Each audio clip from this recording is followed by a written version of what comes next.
The idea of a president's first 100 days has its origins in the United States in the early 1930s as the country wallowed in the Great Depression. The brave and bold actions that then President Franklin Delano Roosevelt took would define both his first 100 days and the rest of his presidency. Today, here in the Philippines and here on CNN Philippines, we'll keep a close eye on President Bongbong Marcos's first 100 days. We do not look back, but ahead. Up the road that we must take to a place better than the one we lost in the pandemic. Gains made and lost, opportunities missed, well-laid plans superseded by the pandemic. And if you ask me why I am so confident of the future, I will answer you simply that I have 110 million reasons to start with. Such is my faith in the Filipino. We'll start with a closer look at his many firsts in office barely a week since taking his oath. His first executive act on a bill passed by Congress, his first cabinet meeting, his first public briefing, even his first Monday flag-raising ceremony. What are the priorities and promises of the 17th President of the Philippines?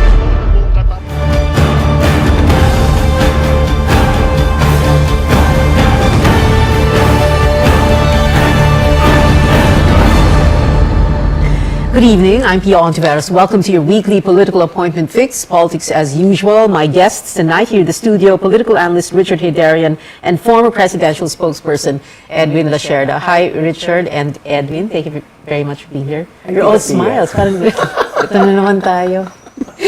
Anyway, we're talking about, well, for tonight we're talking about the first 6 days of the first 100 days of BBM, now President Marcos. Let's begin with his inaugural address. I presume you were both watching live, no? Your thoughts muna, Edwin. Well, it's a welcome change from the previous one. You know, the thing was, it's very traditional. It's a welcome change because there was a clear message that I will better the economy. But one noticed a lot of certain statements which were not accurate. Like, but by and large, it was what you... Like which ones were inaccurate? He mentioned a number of things about the father. He mentioned that he had the biggest approval mandate in history. That's not true because by percentage was... You don't count it by the number of people who voted because that's a function of population, but rather you count the percentage, which is a function of total number of voters who voted for him. So there's a big difference. As against the voter turnout. As against the voter turnout. Yeah. So it's only 58%. That's about, if I'm not mistaken, he has the third.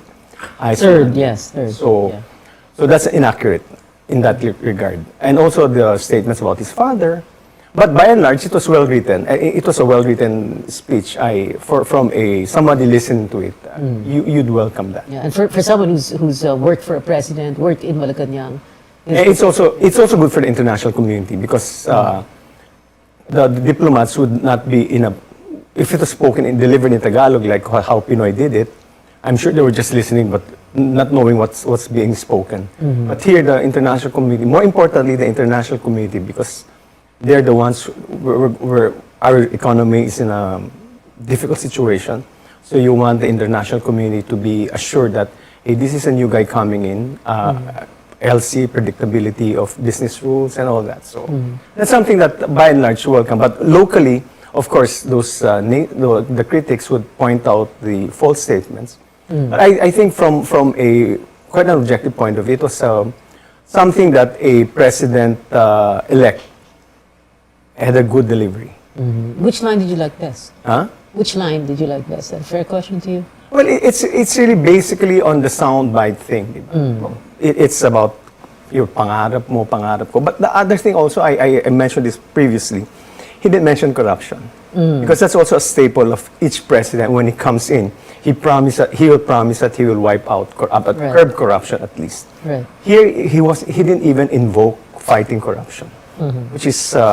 I would understand that because he's a Marcos and the legacy of the father being one of tainted with corruption would not sit well and would even be attacked by the critics. So might as well leave that out and let's say some things. And he spoke about unity also. I mean, it is a very unifying.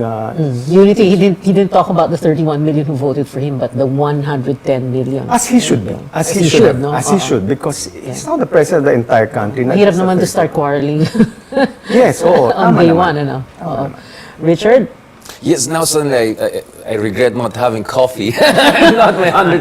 Pwede pa tayo maghabol ng No, I mean, friends mo. first of all, the question I have is who helped with the speech, right? Who wrote the speech? We see a lot of rumors being thrown out there, and later na ako mag-name drop, maybe off the record. Ayun na. I don't know. I mean, I heard even people in maybe Edwin can better say I have that. some, but it's also. Yeah, we have to confirm. But speaking of that, I mean, the whole event was screaming nostalgia, right? I mean, the last president that gave a speech in that place was President Manuel Rojas. This is a wartime president. We're coming out of the ashes of war.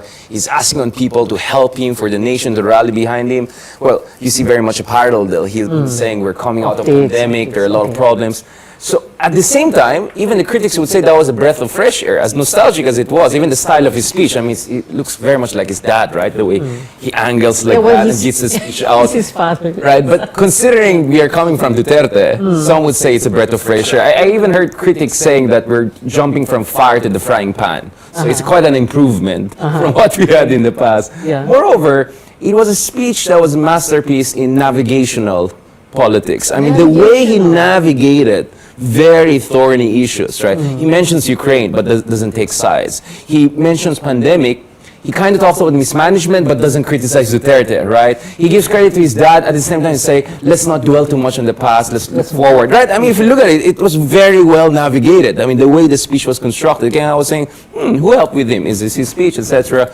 And then the other thing is clearly he was talking to the international audience. You got the Governor General of Australia there, Wang Qishan, the right-hand man of Xi Jinping there, the second gentleman of US there. I think that's why there was a lot of English. And not only any English, the prose was really meant to impress the international community. So I think Marcoses are aware that there's a certain reputational problem they have to deal with.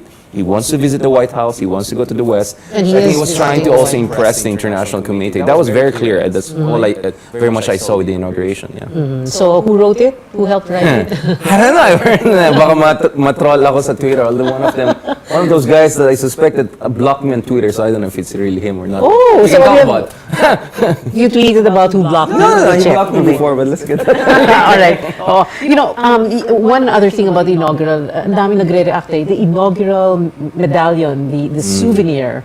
No, there was a lot of reaction from netizens who were, well, Lenny supporters, Lenny voters, no.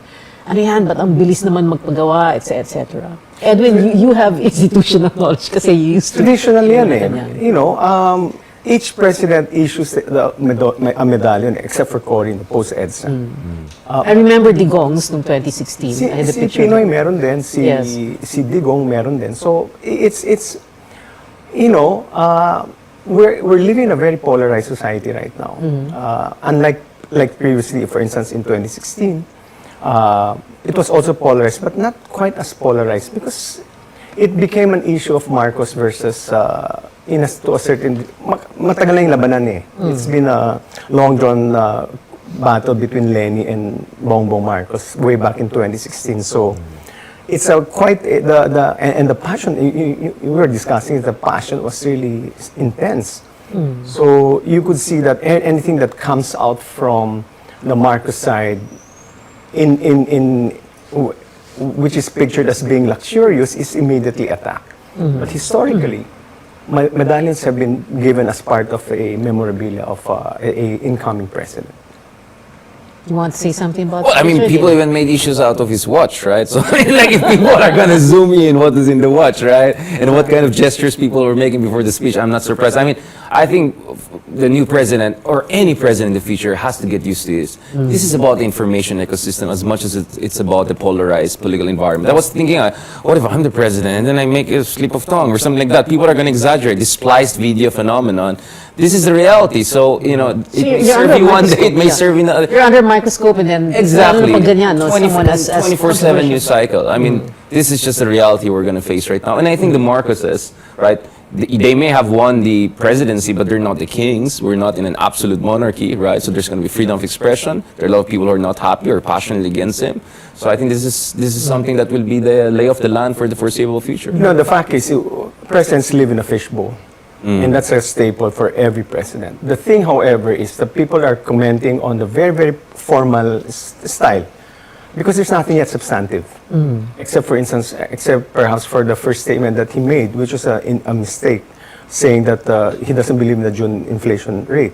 That's quite substantive. Oh. We'll talk about that mamaya. Wait. Right now, balikan kasi natin there's yan, nothing to speak of substantively. Yeah, That's wait, it's why- too early, right? It's too early. It's day 6 pa lang. We're talking about day 6. Day 6 of the first 100 days. And then, teka, sabi mo, fishbowl. Pero kanina sabi ni Richard, frying pan. Ano ba talaga? But anyway, wait. Let's talk about very quickly before we go to break. The veto on this special economic zone for Bulacan, quite controversial in the sense na, ano nangyayari dito, di ba? Para bang, how did you look at that, Richard? Well, I mean, look at it. Over the past month or so, there has been a lot of, let's call it, who's the boss, kind of moves, right? Whether in the appointments on D&D, everyone was expecting it will go to Sara Duterte. It went to someone else. Speaker of the House, everyone was expecting it to go to someone else. You get what I'm saying? And so I see this also is about showing the boss, right? Like, maybe the previous administration had certain preferences, had certain networks of businessmen they wanted to work. We're going to start from scratch, or we have a different take on things. Now, on the issue, of course, look at it. He didn't only cite fiscal risk. He discussed environmental issues. He even discussed national security consideration, considering that Clark is close to Subic, right, and some of our military facilities. I like it. I mean, brilliant. I mean, I think all of the issues which were raised there, I think is very reassuring. Now, let's hope this is not just a, flash in the pan, but this is actually an indication of a reboot, including in the infrastructure strategy of the previous administration. And remember, even on the infrastructure development, Balisacan and Jokno have different takes between themselves, but also compared to the previous administration. Do we need fiscal consolidation? Do we need more PPP? Do we need more reliance on China, international investors, or domestic taxes, etc.? So, I don't know. For me, that's a good reboot so far that we saw on that front. Yeah. When we come back, we're going to talk about the first cabinet meeting and that agriculture cluster meeting that was held on Monday, July 4th. We'll be back after this quick break. Stay tuned.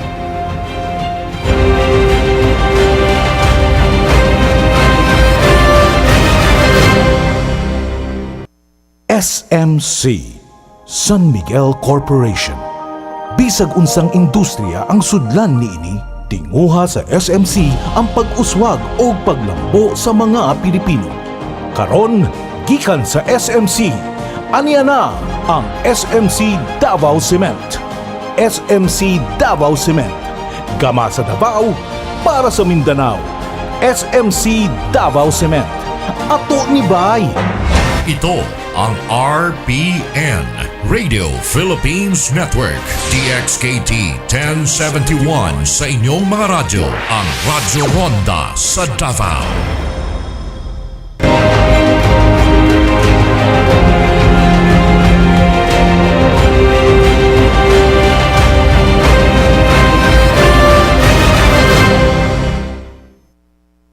I think that I will have to disagree with that number.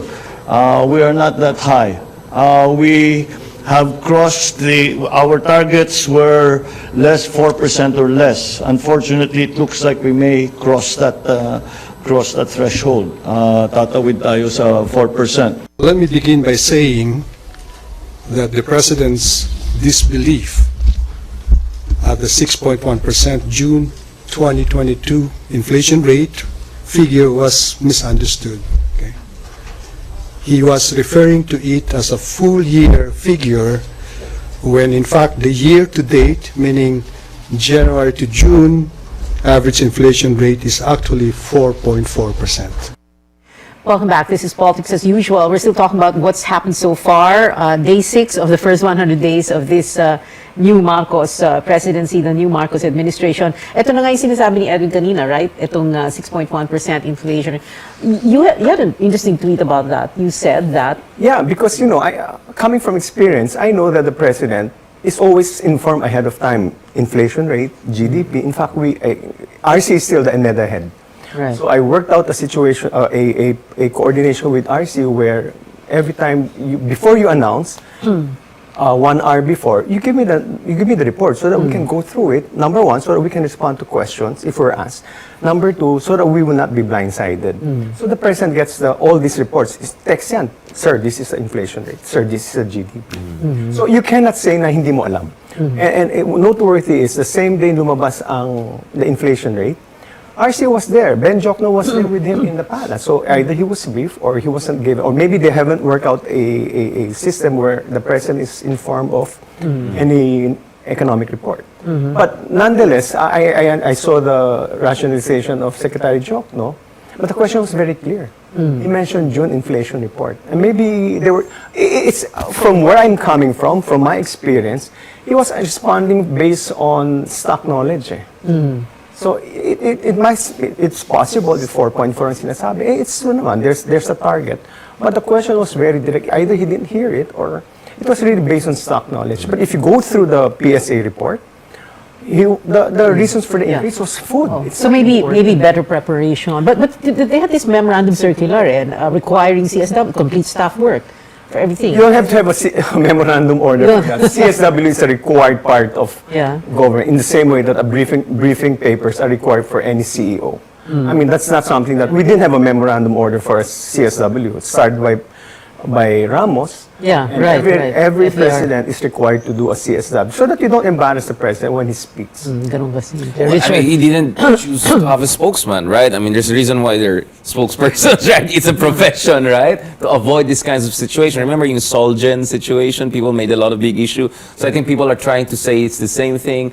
Well, I think the problem was when he tried to explain the situation, it became much more convoluted. Basically what he meant was a lot of our imports are foreign denominated. So when peso depreciates, they're going to be more expensive, and therefore that explains a huge part of our uptick in inflation. Ganda na explanation mo. But I also didn't understand why he had to justify that because that wasn't his doing. That was the previous administration. So what? Just take it. Yeah, but that's the point. Like he was Take trying it to and say, then just say, wala tayong magagawa dyan. Like it's not my fault. This is because of, and he also had to say it.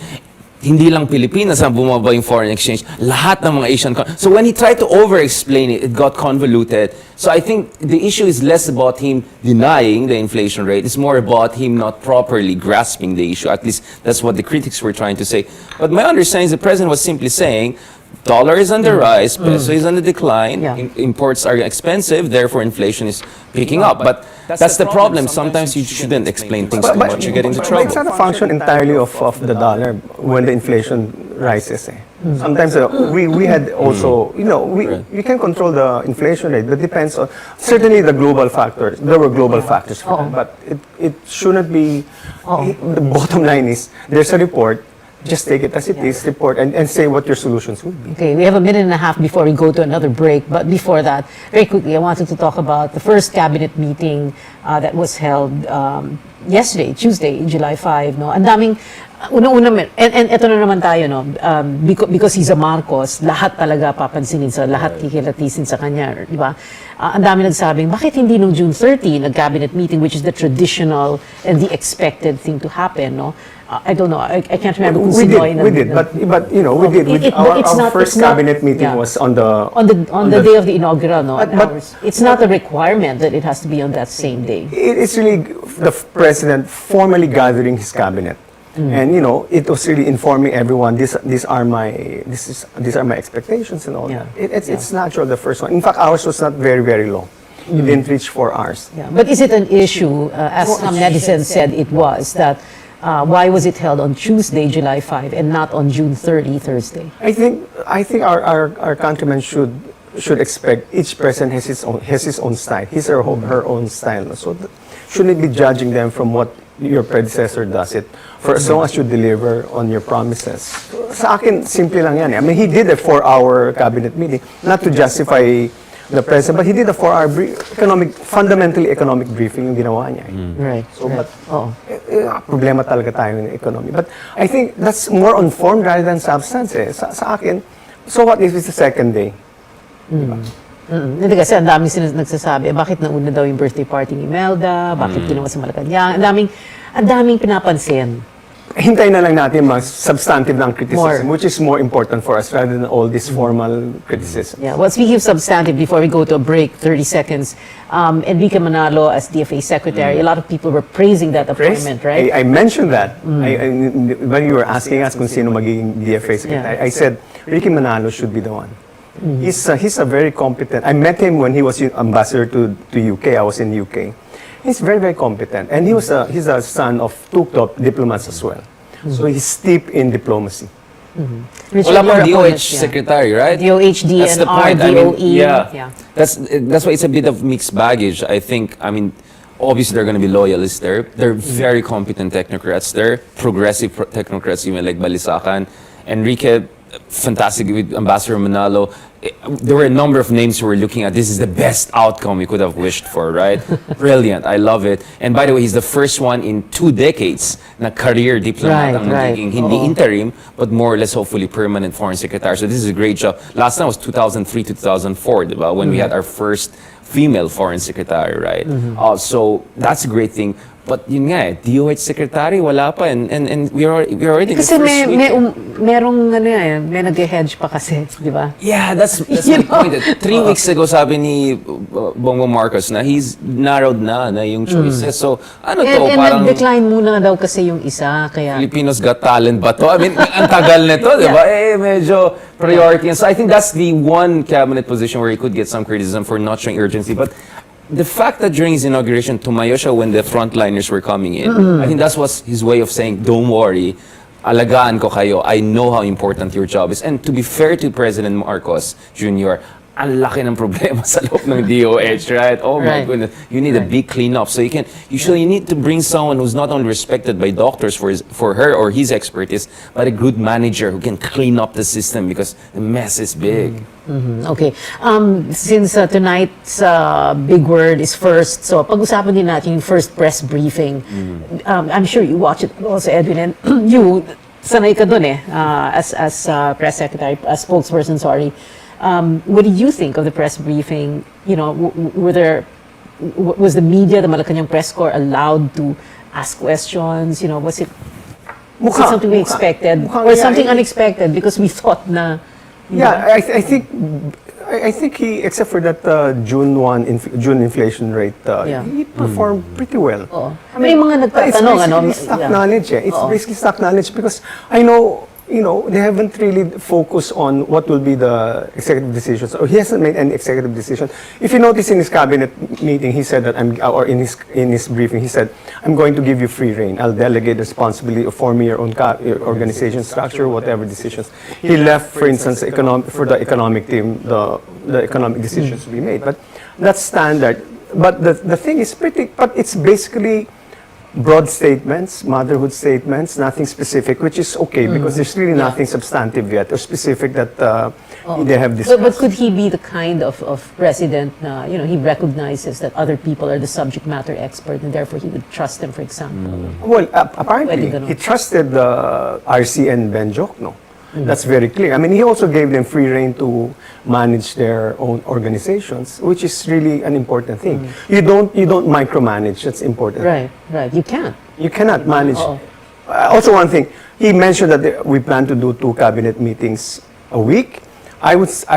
If it was me, no, I wouldn't do it. Once a week lang or? No, I don't think. What? Because give Once a them month? free rein. I mean, you don't have to, you can meet small groups, Like we did it every day. We met in small groups. I mean, cabinet In clusters? clusters, even smaller than a cluster. And not in, like you said, in the Aguinaldo Oh, Hall. by the way, if I would suggest to President Marcos, please don't meet regularly in the Aguinaldo room. Because? The chairs are old-fashioned, very nice craft, Ergonomically ergonomically challenged. Sasakit lang ang mga We did likod. an 11-12 hour budget meeting in the cabinet room. And then everybody was saying, sir, baka pwedeng palitan na natin ang silly. More from our guests when we return. This is Politics as Usual.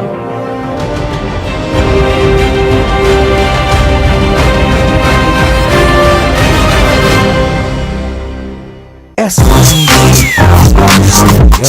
is a common misconception that calisthenics and weight training are mutually exclusive. Tinguha sa SMC ang pag-uswag o paglambo sa Combining mga these types of ability. training can be tricky at first, Gikan but sa when done SMC, correctly and with the proper ayan na balance, ang you can actually SMC enjoy the benefits Davao of it. Cement.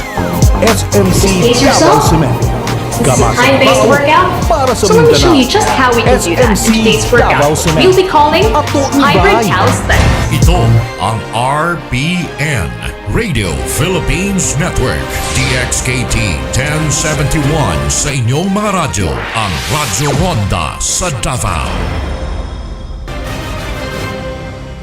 You're still with Politics as usual. We are on our final stretch. Joining me here in the studio, Richard A. Darian and Edwin Lasherda. Renaming na iya. Shouldn't be a priority. Wow, priorities in the midst of an inflation, right? Whether you agree with it or not. Okay. Pero yun And nga- by the way, respect Yeah. also. I mean, Nino Aquino was assassinated there. Have some respect for the guys. And let's stop changing the names of Exactly. streets, I mean, everything. Just fix the airport or get a new nice airport for us. That's what we need now. Bulacan nga. Hindi unity yan, Hindi unity yan. It will be very polarized. Oh, pero hindi naman yun Malacanang si Correct. Teves, Ano yan? congressman. Okay, all right. Also, before we end the show, itong Monday flag raising ceremony. I know, like Edwin was saying, explaining kanina, wala pa namang talagang substantive. So every little thing pinapansin natin, di ba? First 6 days pa lang. But what were your thoughts when you saw Monday flag raising ceremony? Andun siya, nag-attend, tapos may turnover ng PSG. Naglalakad, natutrooping the line, sumasaludo. Sa akin, it's a sea change. Kasi yung predecessor niya, hapon na nagpapakita sa publiko eh. I mean, talagang malaking pagbabago sa akin yun. It's like a... Me too. I Day wasn't used to president. it. Oh, yeah. Parang, is it it's morning. Daytime president. Yeah. Richard was a nice way of saying it.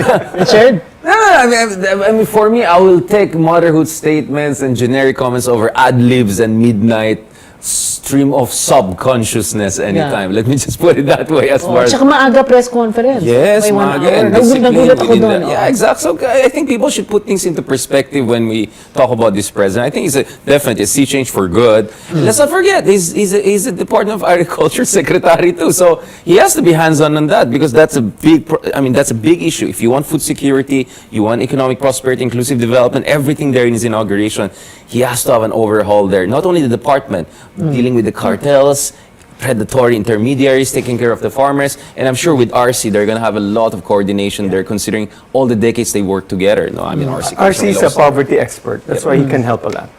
Okay. Agriculture, of course, one of those 3 topics in the cabinet meeting: agriculture, economy, and education. All right. Final words from both our guests. Richard, you first.